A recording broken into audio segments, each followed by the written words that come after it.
Alright, another video I'm doing where I didn't record sound at the time, but I'm adding it after. This is from the CVC versus Turdz. Let's see if I scroll down. There we go. We can see all the cards. I had first turn here. All normal rules are in effect. Turdz's hand is terrible. I am going to spend this whole video complaining about how terribly I play. I have not checked the game with the solver. Turdz actually specifically asked until the CVC is over not to check anything I did with the solver because I'm going to be using this hand again. He's going to be using his hand again. So I am not checking any games with the solver until the CVC is over.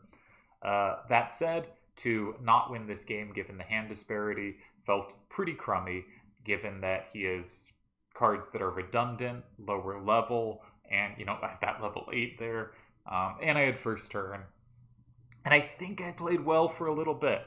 So I had a clever idea on the starter. I'm pretty happy with my starter. I played 2, 6, 7, 1, and 1.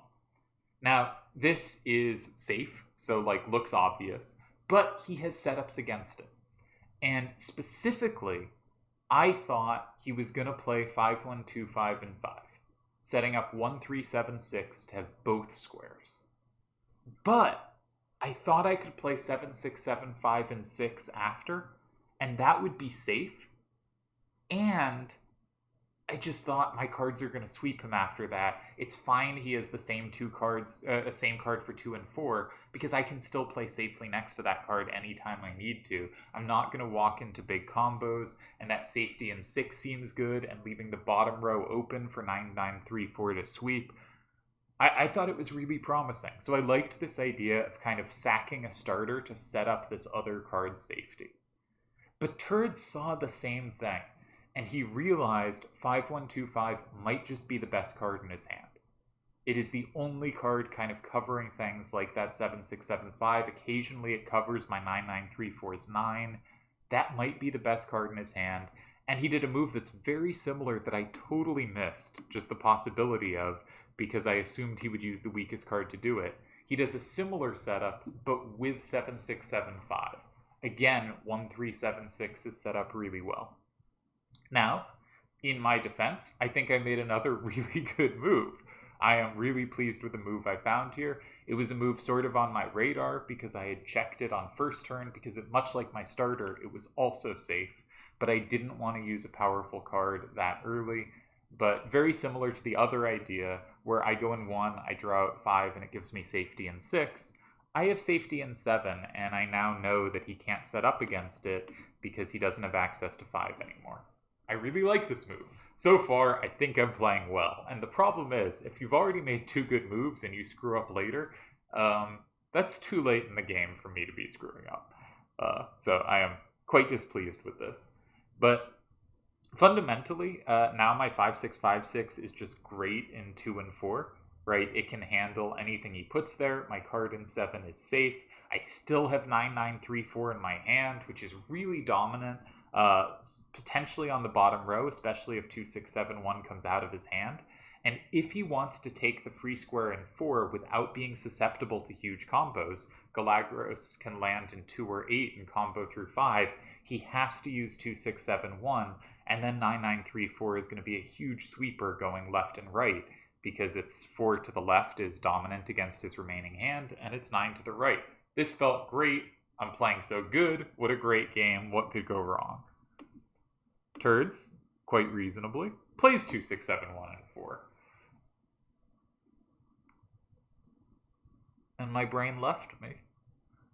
I just couldn't see specific lines. I think I was having a day where I was doing well on generalities. Again, I liked my first 2 moves, but I couldn't see 3 moves ahead. So I think the core question is, do I want to take 2 and lock in 1? Or do I want to go in 6 and make it this side-to-side game? And I haven't checked with the solver, but say I went 2, 1, 2, 6, and 6. Now, the one worry here is he has combos through 5, from 2 exactly. And I think this is what moved me off it, but are those worrisome? Do I care? Right? If he goes in 9, say to start, I'm going to play 9, 9, 3, 4, and 8. I'm going to play Duke in 8. Galagros sweeps the top. Duke is not susceptible to combos in 5. I'm definitely winning there. right? Yeah, because like something like 26216, say 51259, 99348. I'm up 6-4. He goes in 2. He takes 1 and 5. Sure, he's up 6-4, but Galagros takes 2 things back. I win 6-4. Because at the end, I will have 7, 8, 9, but I will also have 2, 3, and 6. 6 cards. Yeah. If he starts in 8, trying to set up something he can combo through, so he puts some card in 8. Say I play Duke again in 9, I go up 6-4. Can't combo through 5 because I didn't flip 5 there. Yeah, so there's just, this is not... Now, I thought I was winning with the other move, so I didn't check, but, like, this is much more straightforward. Like, there's no combo potential against me. Duke is guaranteed to go at least even on the bottom. Galagros is guaranteed to go at least even on the top, but you check any further and you realize one of them has to go +1. That must be winning, right? But I went in 2, and I thought this was winning as well. Now, I can't really go Galagros as well in 2 because 3276 comes to life there, has combos in both 3 and 6. But this seemed like enough, and then a little after playing it, I realized it didn't work, and sadly for me, Turdz realized too. There's only one tie here. Either of the cards with a 7 down and 3, I'm going to combo. I will be up 7-3, and he'll have 1 capture. He has 5-1-2-5 for 8. But that will only flip back 2 cards, right? That will only flip back 5 and 2. And I take with Duke at the end, and I win 6-4. If you start with 5-1-2-5 and 3, then I play Galagros in 6, and Duke sweeps. That one's easy. If you go in 4, I go 6, I go 3, and whatever, Duke sweeps. If you go in 9, which I thought was an option for a hot second, why did I think that was an option? I think I thought 1-3-7-6 in 9 could do something, with the point that if I play something in 8, you play 5-1-2-5 and 6, you flip back 5 and 9 as necessary, and you're actually safe. But I can play Duke in 3 there. Yeah, Duke in 3 is the win. Even though you can same that, right? You same that and go up 7-3, but I combo through 5 and flip back enough. But it's 8. It's 8.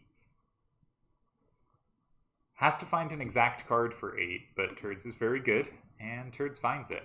Why this exact card? Well, let's look at my options. If I play Duke in 9, you need to be able to capture that, and so you need to have 5-1-2-5 in your hand. If I play 5-6-5-6 in 9, you need to be able to combo that. You need one of 3-2-7-6 or 1-3-7-6, so you could have used either of those. If I start Galagros in 3, well, specifically the reason you need 3-2-7-6 is so if I start Duke in 3, you can take it back, combo it. So yeah. You need 3-2-7-6 to cover Duke in 3. You need 5-1-2-5 to cover Duke in 9. And you get the tie. Really well played by Turdz. I feel like he was probably lost from the start and created enough complications and found a way. But I am very annoyed at myself this game. Hopefully not too complainy here. Sorry about that. I try Galagros in 3, but leads to he plays Tiamat in 9, and I'll move this out of the way. You can see Duke has sadly no captures.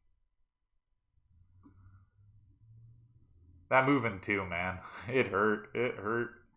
So yeah, this was my CVC game against Turdz. He had a very poor hand and survived, and deservedly got a lot more points out of this game than I did for his team. Nicely played by Turdz. Partially nicely played by me. I really liked finding my starter. I didn't talk too much about alternatives, but the idea of a corner that allows a huge setup but that huge setup makes other concessions is an appealing move to me. I thought that was clever.